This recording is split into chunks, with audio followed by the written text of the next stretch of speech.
ñoom ñi la di xamle su fekkente gouvernement bi saafarawul seen doléance yi dàqu ñu perturber année scolaire bi.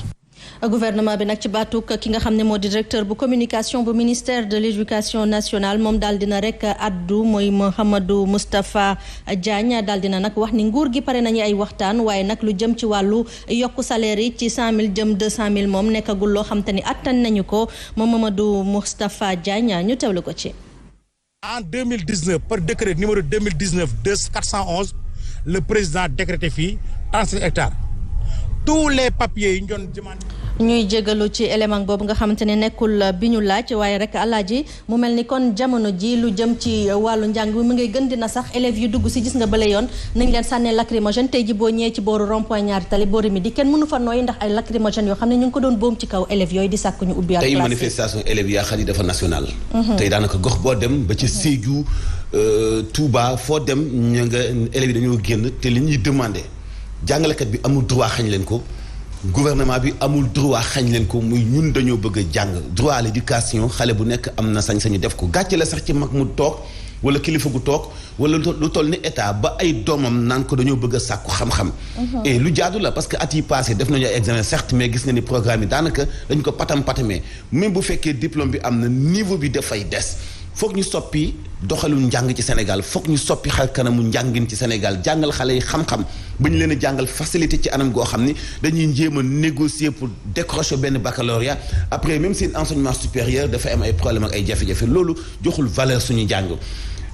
Gouvernement bi am na ci part de responsabilité comme jàngalekat yi aussi am nañu ci part de responsabilité parce que tey képp ku ci jàngale jiwul ci école publique bi yaa ngi jàngale ji école privée bi te ci ñoom sax am na ci majorité ñu ëpp ñu moom école privée yi c'est-à-dire kon kan la ñuy sacrifier tout tànk gi xam nga fi ñu ne nga jëm yaa xat yi nguur gi dem ba saxal force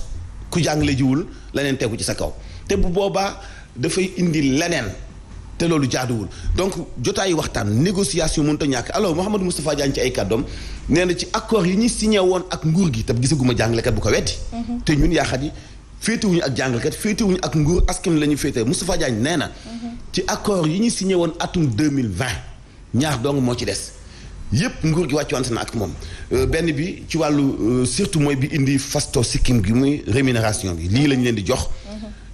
ak lii ñu gis ni ñoom diplôme bii ñu am keneen ku nekk ci beneen secteur am na xëy na diplôme boobu te la muy fayeeku mat na ñaar kii mën naa fay kii daanaka wala ci biir éducation nationale ci boppam ñii dañu mérito salaire bi ñii mérito wuñu ko c'est-à-dire que ñu càmbaraat salaire u jàngalekat bi ci boppam Mouhamadou Moustapha Diagne xëy na moom ci wàllu yokkute la tudd carrément mais jàngalekat yi tudduñu carrément yokku mais xoolaat ko revalorisation ak yamale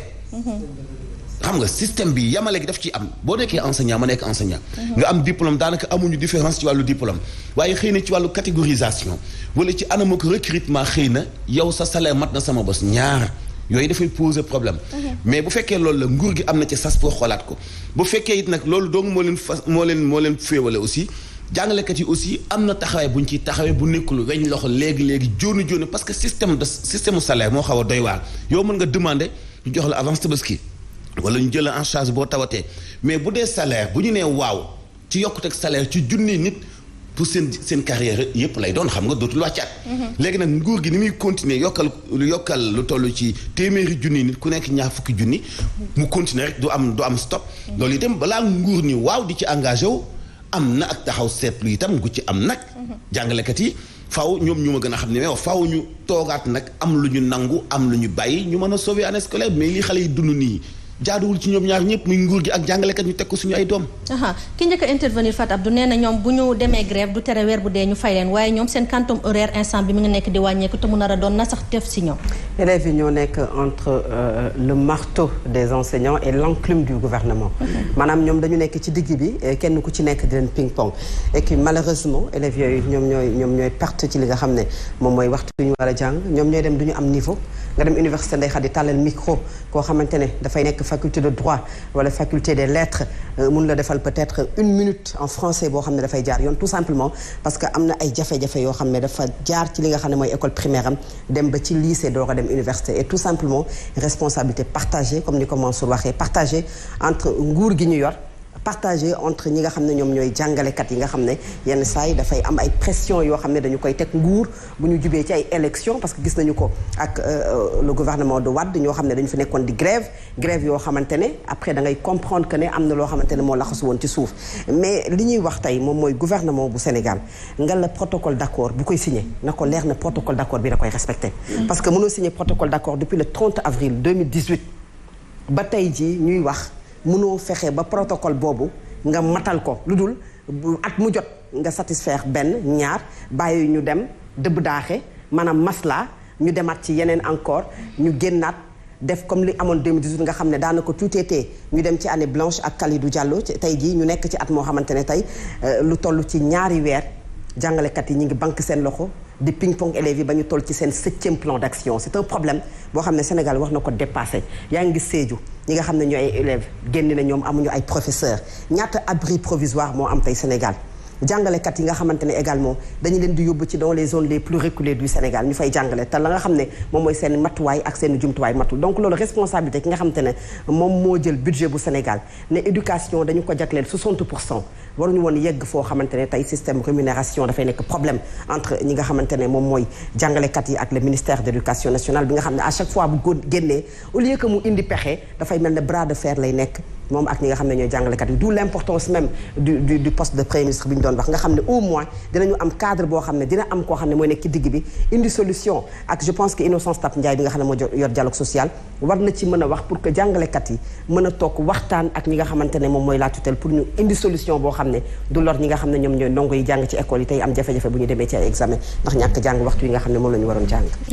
ñu wax tey ji ci fanweeri fan ak benn ci weeru janvier di bés bi nga xamante ne ab journée noire la foofee ci université Cheikh Anta Diop bu Ndakaaru waral nag étudiants yi di ci rek wéy di delloo njukkal kii di Balla Gaye ñàkkoon fa bakkanam loolu nag ñaar fukki at ak benn ci tey ji ba léegi daal dégguñu ci gis yoon def ca namu ca war a defee lu jëm nag ci wàllu amical yi nga xam ne ñoo fa nekk daje nañoo ak taskatu xibaar yi ngir nit tam daal di ñaawlu lu jëm ci wàllu lii di franchise universitaire yi nga xam ne yenn saa yi duñu koy faral di rek daal di respecté Pape Ndiaye Lo moo yor seen kàddu ñu teewlu ko. bisi mujj mooy Mouhamadou Fallou Sène beneen bi moo doon Bassirou Faye te ci ki njëkke moo nekkoon Balla Gaye moom mi ñuy feete tey anniversaire am étudiants yi duñ ay xar yoo xamante ni si à chaque fois bu leen bëggee sacrifier leen bu ñu rayee nit aussi tamit ñu def ci li ci war juste Sénégal deful liggéeyam respecté wul aussi étudiants yi ñun loolu lañ ci gis étudiants yi ci boppam ñoom ñoo nekk magub ëllëg ñoom ñoo yor développement wu ëllëg bu fekkoon nag justice Sénégal bi def na liggéeyam muy ki ray Balla Gaye ñu sanctionné ko tëj ko à vie yaakaar naa ni kon balaa ngay jëlate arme di ko braqué ci benn étudiant da nga ko xoolaat.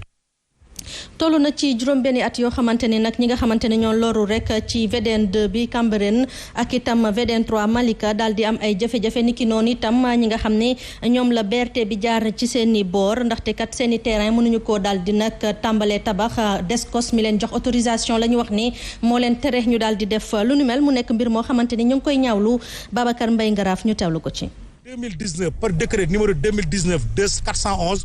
le président décrété fii 37 hectares tous les papiers yi ñu doon demandé nit ñi jël nañ ko déposé ko